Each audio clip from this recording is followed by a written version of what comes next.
എല്ലാവർക്കും പുതിയൊരു വീഡിയോയിലേക്ക് സ്വാഗതം. Question number 41. What is animals? Animals എന്ന് വെച്ചാൽ എന്താണ്?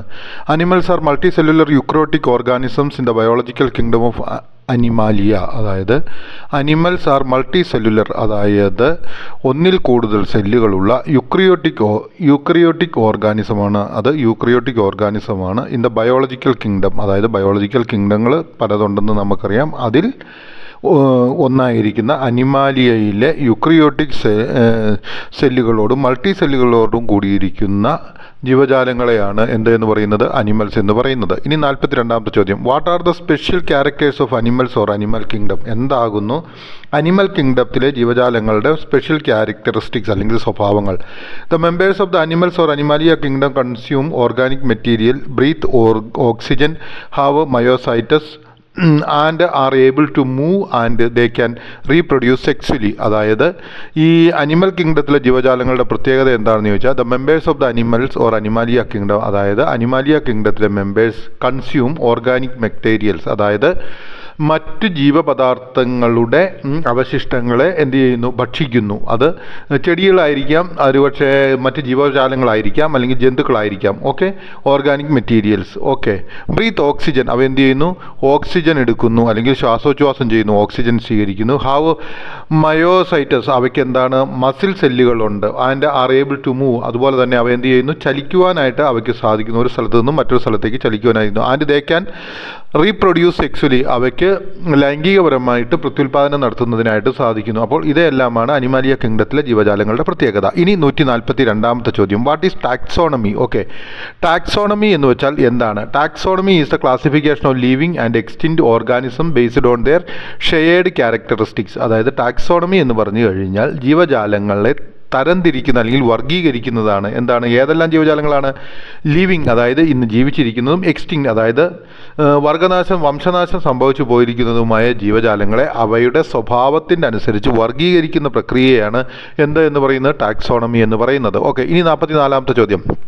What are the factors taken into consideration in taxonomy? ഏതെല്ലാം കാര്യങ്ങളാണ് ടാക്സോണമിയിൽ ഈ തരംതിരിവിന് വേണ്ടിയിട്ട് അല്ലെങ്കിൽ വർഗീകരണത്തിന് വേണ്ടിയിട്ട് ശാസ്ത്രജ്ഞന്മാർ ഉപയോഗിക്കുന്നത്, അല്ലെങ്കിൽ എന്തിൻ്റെ എല്ലാം അടിസ്ഥാനത്തിലാണ് ടാക്സോണമിയിൽ വർഗീകരണത്തിൽ ജന്തുക്കളെ അല്ലെങ്കിൽ ജീവജാലങ്ങളെ തരംതിരിക്കുന്നത് എന്നാണ് ചോദിക്കുന്നത്. എന്തിൻ്റെ അടിസ്ഥാനത്തിൽ ആണ്?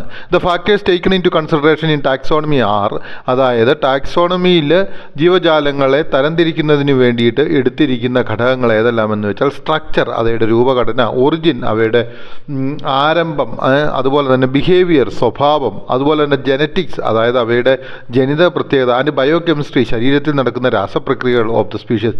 ഇവയെല്ലാം ഒരു സ്പീഷ്യസിൻ്റെ ശരീരത്തിൽ നടക്കുന്ന അല്ലെങ്കിൽ ഒരു സ്പീഷ്യസിൻ്റെ സ്ട്രക്ചർ, അവയുടെ ഒറിജിൻ, അല്ലെങ്കിൽ അതിൻ്റെ ആരംഭം, സ്ട്രക്ചർ അല്ലെങ്കിൽ ഘടന, ബിഹേവിയർ, സ്വഭാവം, ജനിതക സ്വഭാവങ്ങൾ, ഘടകങ്ങൾ, ബയോകെമിസ്ട്രി, ശരീരത്തിൽ നടക്കുന്ന രാസപ്രക്രിയ, ഇവയെല്ലാം കൂടി പഠിച്ചതിന് ശേഷമാണ് ടാക്സോണമിക്കലി ഒരു ജീവജാലത്തെ വർഗീകരിക്കുന്നത്. ഓക്കെ, അല്ലെങ്കിൽ ടാക്സോണമിക്കലി ഡിവൈഡ് ചെയ്യുന്നത്. ഇനി 45ാമത്തെ ചോദ്യം.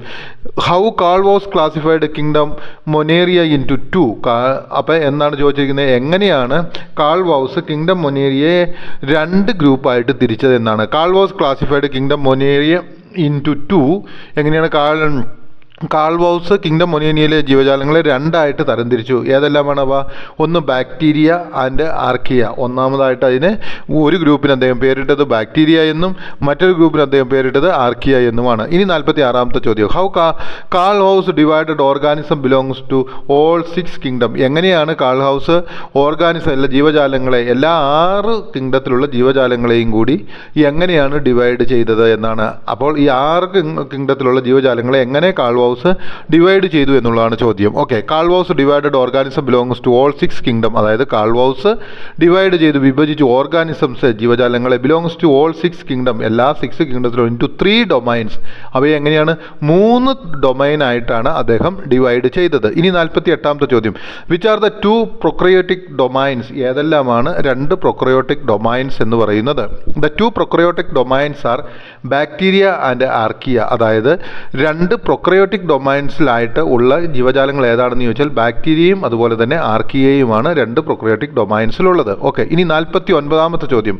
How the 2 prokaryote domains were evolved? എങ്ങനെയാണ് 2 പ്രൊക്രയോട്ടിക് ഡൊമൈൻസ് ഇവോൾവ് ചെയ്തത്, അല്ലെങ്കിൽ അവ രൂപീകരിക്കപ്പെട്ടത് എന്നുള്ളതാണ് നമ്മളോട് ചോദിച്ചിരിക്കുന്നത്, അല്ലെങ്കിൽ അവ എവല്യൂഷനിലൂടെ ഇന്നത്തെ രൂപത്തിലേക്ക് ആയി വന്നത് എന്നുള്ളതാണ് ചോദിച്ചിരിക്കുന്നത്, അല്ലെങ്കിൽ പരിണാമത്തിലൂടെ അവ എങ്ങനെ ഇന്നത്തെ രൂപത്തിലേക്ക് എത്തിച്ചേർന്നു എന്നുള്ളതാണ്. The 2 prokaryotic domains are bacteria and archaea. അതായത് നമ്മൾ മനസ്സിലാക്കുക, ഇന്ന് കാണുന്ന പ്രൊക്രയോട്ടിക് ഡൊമൈൻസിലുള്ള 2 ക്രീച്ചേഴ്സ് എന്ന് പറയുന്നത് ഒന്ന് ബാക്ടീരിയയും മറ്റൊന്ന് ആർക്കിയയുമാണ്. Okay, they are split from each other early in the evolution of life. അതായത് ഈ ജീവൻ്റെ ഉൽപ്പത്തിയുടെ ആരംഭകാലത്ത് ഒരേ ഗ്രൂപ്പിൽ നിന്നും സ്പ്ലിറ്റ് ചെയ്ത് വിഭജിച്ച് വന്നവയാണ്. ഓക്കെ, അപ്പോൾ ആ എവല്യൂഷൻ്റെ പരിണാമത്തിൻ്റെ ആദ്യകാലത്ത് ഒരേ ഗ്രൂപ്പിൽ നിന്ന് വിഭജിച്ച് വന്നവയാണ് ഇവ എന്നുള്ളതാണ് നമ്മൾ മനസ്സിലാക്കേണ്ടത്. ഓക്കെ, ഇനി 50ാമത്തെ ചോദ്യം. Why we say bacterias are diverse? എന്തുകൊണ്ടാണ് നമ്മൾ ബാക്ടീരിയകളെ ഡൈവേഴ്സ് അല്ലെങ്കിൽ വളരെ വ്യത്യസ്തങ്ങളായിരിക്കുന്നു, അല്ലെങ്കിൽ ബാക്ടീരിയ വളരെ വ്യത്യസ്തത്തിലുള്ളതാണ് അല്ലെങ്കിൽ വ്യത്യാസമുള്ളവയാണ് എന്ന് പറയുന്നത് എന്തുകൊണ്ടാണ്? Bacterias are very diverse. അവ വളരെ വ്യത്യാസപ്പെട്ടിരിക്കുന്നു. Because they are range from disease causing pathogens. അതായത് ബാക്ടീരിയകൾ വ്യത്യാസപ്പെട്ടിരിക്കുന്നതിൻ്റെ കാരണം എന്താണ്? ഡിസീസ് കോസിങ് പാത്തോജൻ, അതായത് രോഗം തുടങ്ങുന്ന രോഗാണുക്കൾ മുതൽ ബെനഫിഷ്യൽ ഫോട്ടോസിന്തസൈസേഴ്സ്, അതായത് നമുക്ക് ഉപകാരം ചെയ്യുന്ന ഫോട്ടോസിന്തസൈസേഴ്സ്, അതായത്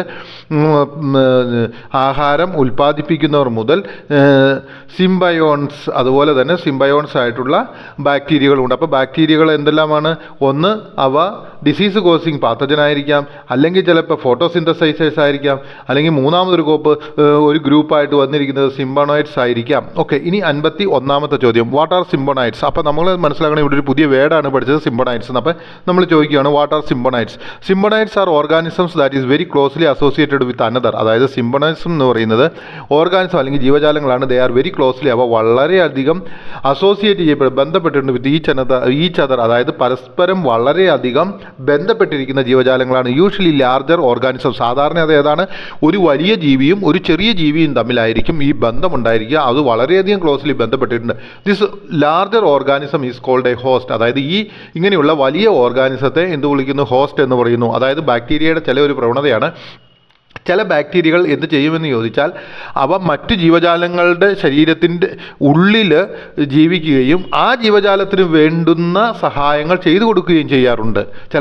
ചില ബാക്ടീരിയകൾ മറ്റ് ജീവജാലങ്ങളുടെ ഉള്ളിൽ ചെന്നിട്ട് ആ ജീവജാലത്തെ നശിപ്പിക്കുകയും ചെയ്യാറുണ്ട്. ഇങ്ങനെ സഹായം ചെയ്തു കൊടുക്കുന്ന തരത്തിലുള്ള ബാക്ടീരിയകളുമുണ്ട്, അതുപോലെ തന്നെ നശിപ്പിക്കുകയും ചെയ്യുന്ന ബാക്ടീരിയകളുണ്ട്. ഓക്കെ, ഇനി 52ാമത്തെ ചോദ്യം. What is the diverse character of archaea? എന്താണ് ഈ ആർക്കിയയുടെ വ്യത്യസ്തത്തിലുള്ള സ്വഭാവം അല്ലെങ്കിൽ വ്യത്യാസപ്പെട്ടിരിക്കുന്ന സ്വഭാവം എന്താണ്? Archaeas are also diverse. ആർക്കിയയും വളരെ വ്യത്യാസപ്പെട്ടിരിക്കണം. But none are pathogenic. അതായത് അവ ഒരിക്കലും രോഗങ്ങൾക്ക് കാരണക്കാരായിത്തീരുന്നില്ല. And may live in extreme environment. അവ എന്താണ്? മറ്റൊരു പ്രത്യേകത എന്താണ്? അവ വളരെ അനുകൂലങ്ങളല്ലാത്ത, അതായത് വളരെ പ്രതികൂലങ്ങളായ ചുറ്റുപാടുകളിൽ അവ ജീവിക്കുവാനായിട്ട് സാധിക്കും. ആർക്കിയയ്ക്ക് ജീവിക്കുവാനായിട്ട് സാധിക്കും. അതുപോലെ തന്നെ ആർക്കിയ ഒരിക്കലും രോഗങ്ങൾ നമുക്ക് പരത്തുകയില്ല എന്നുള്ള കാര്യവും നമ്മൾ മനസ്സിലാക്കണം. ഇനി 53ാമത്തെ ചോദ്യം. What is a nature of RNA of archaea? എന്താണ് ആർക്കിയയുടെ RNAയുടെ സ്വഭാവം എന്നാണ് ചോദിച്ചിരിക്കുന്നത്. The nature of RNA of archaea sequences was significantly divergent from each other. ഈ ആർക്കിയയുടെ ഒരു പ്രത്യേകത എന്താണെന്ന് വെച്ചാൽ, അവയുടെ RNAയുടെ സ്വഭാവം അല്ലെങ്കിൽ മറ്റ് ജീവജാലങ്ങളുടെ RNAയും DNA ഒക്കെ ജനിതക ഘടകങ്ങളെല്ലാം എങ്ങനെയുള്ളതായിരിക്കും? ഒരുപോലെ തന്നെയായിരിക്കും. പക്ഷേ ഈ ആർക്കിയയുടെ ഒരു പ്രത്യേകത എന്താണെന്ന് വെച്ചാൽ, അവയുടെ RNA എങ്ങനെയാണെന്ന് വെച്ചാൽ സിഗ്നിഫിക്കൻ്റ് വളരെയധികം വ്യത്യാസപ്പെട്ടിരിക്കും. ഈച്ച് അതർ, ഒന്നിൽ നിന്നും വളരെയധികം വ്യത്യാസപ്പെട്ടായിരിക്കും മറ്റൊരു ആർക്കിയ ഉണ്ടായിരിക്കുക. എനിക്ക് തോന്നുന്നു ഈ പാഠഭാഗം നിങ്ങൾക്ക് മനസ്സിലായെന്ന്. ഇനി നമ്മൾ അടുത്ത ലെസണിലേക്ക്, അടുത്ത വീഡിയോയിലേക്ക് പോവുകയാണ്.